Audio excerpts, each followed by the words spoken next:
Hi everyone, we are team number 6, here to talk to you about project procurement management. Our group wants to start off by introducing someone very special who will help us in the process of learning, and that is Jackie. Jackie is a project manager at a major university hospital in Toronto. She works on a lot of IT projects and installations of new software technology in various departments of the organization. Recently, the hospital decided to update their logo to give it a modern and fresh look. In contrast, their website looks rather clunky and old and does not reflect their reputation and new logo. The hospital has opted to overhaul and redesign their website and give it an updated look to match the new hospital logo. They're also taking the opportunity to update all the content, including the information, videos, and images, and will require a redesign of every department webpage. Jackie has been put in charge of this website project as the project manager. Being a large hospital organization, they have a small in-house development and design team who often do website maintenance and updates as part of their responsibilities. Jackie and the project team assess and decide if the in-house team can handle the website redesign overhaul component of the project, or if they should outsource this externally. Jackie discusses with various peoples, including the in-house team, the management who decided to initiate the website project, the hospital procurement team, and her network who have expertise about webpage development. The in-house team raises concerns about having enough time and resources to complete a large overhaul and redesign. They usually handle small updates rather than a full webpage design. They have other ongoing projects and operations that they're occupied with as well. Jackie also considers that a professional and dedicated web design and development team would be able to complete a redesign faster than a small in-house team. After weighing in other factors, such as the allocated budget and assessing the extent of work to be done, she determines that outsourcing would be the best option for the website redesign. She has management and procurement team on board with her with this decision. Jackie starts making a plan for finding a website design company to work with for this project and how they will be managed. As a public hospital in Ontario, hiring an external party to do work, a request for proposal, or more commonly known as RFP, will be required for companies to bid on the project. Jackie and the project team start gathering requirements from different departments and from the management so that they can put together the RFP. They will be collaborating with the procurement department in this process. The RFP will define the requirements that will need to be delivered and how the evaluation will be scored. Jackie and her team will make this as detailed as possible so that vendors know what the expectations are for this project.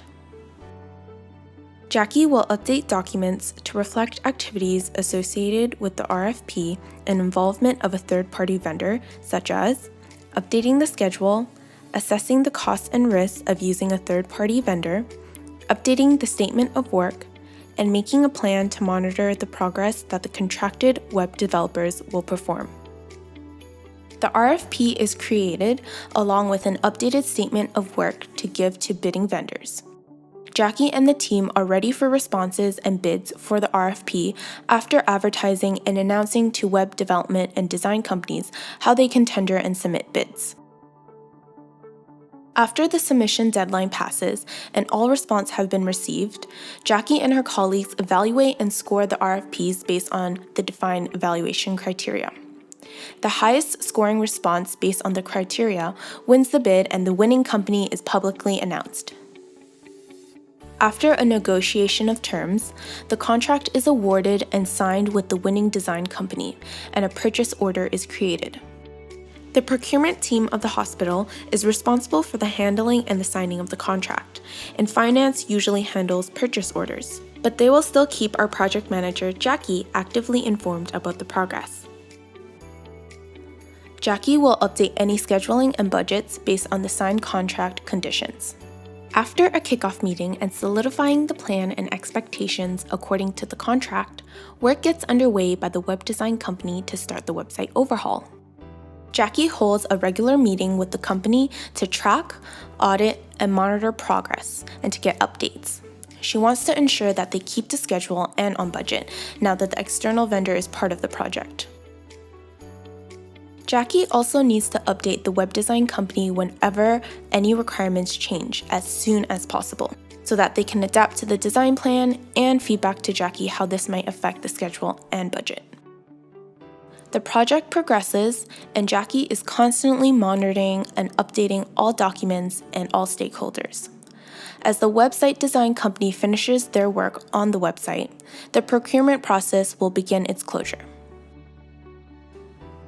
Jackie needs to verify that they completed the website with everything defined in the contract and that everyone is satisfied with the new internet site. Final papers are signed off, and the web company will be compensated per their contract. Jackie writes a lesson learned document about this procurement for future reference. Now that we've learned about Jackie's situation, let's review what Jackie did during this part of the project.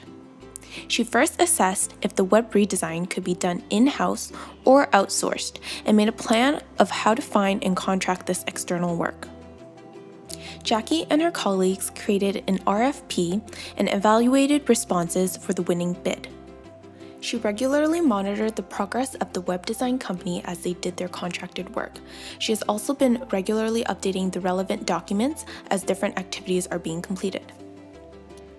Jackie has been carrying out the processes of the Project Procurement Management Knowledge Area. The first one is Plan Procurement Management. The second is Conduct Procurement. And the third is Control Procurement. She has also formally closed off this procurement with the third-party vendor at the end. First, Jackie starts to plan procurement management. She does an assessment of whether an external vendor was required after speaking to various stakeholders and weighing various factors that would affect the project. When the decision is made to procure, that is, to acquire the services outside the project team organization, Jackie identifies and makes a plan on how the services will be acquired and evaluated, what the requirements are, and what work needs to be done, which is her procurement management plan. Shown on the screen are the Plan Procurement Management Process inputs, tools and techniques, and outputs according to PMBOK 6. Jackie has been doing a make or buy analysis, speaking to experts, and having meetings during this process. She has also output her make or buy decision, procurement management plan, documents to begin putting the RFP together, and updated her relevant documents. Jackie and the team work on creating the RFP and are ready to execute the procurement management plan, which is Conduct Procurement. Invitations to submit and bid on the RFP are sent. After receiving submissions, Jackie and her colleagues evaluate the bids based on the defined criteria and announce the winner who will sign the contract with the hospital. These are the Conduct Procurement Process inputs, tools and techniques, and outputs according to PMBOK 6. Jackie and the team advertise the RFP for bidders and output the selection of the bid and the agreement between the hospital and the winning vendor. Once the web design company begins their work, Jackie needs to monitor and manage their work and activities, or control procurement. She executes her plan to regularly get updates and audit the vendor's activity to ensure that the project is going to plan. The tracking and monitoring of progress is needed to check that activities keep to schedule and on budget now that the external vendor is part of the project. She also formally closes off the procurement with document signings and the completion of documents such as the lessons learned. These are the control procurement process inputs, tools and techniques, and outputs according to PMBOK 6. Jackie audited and inspected the web design company as work progressed and closed the part of the project successfully. She also consistently updated her documentation as output, including a lessons learned document.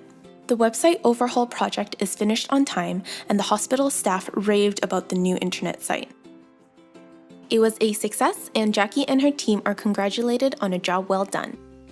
This is one of Jackie's projects that involved procurement. We hope you enjoyed listening and learning from her experience. Thank you for watching.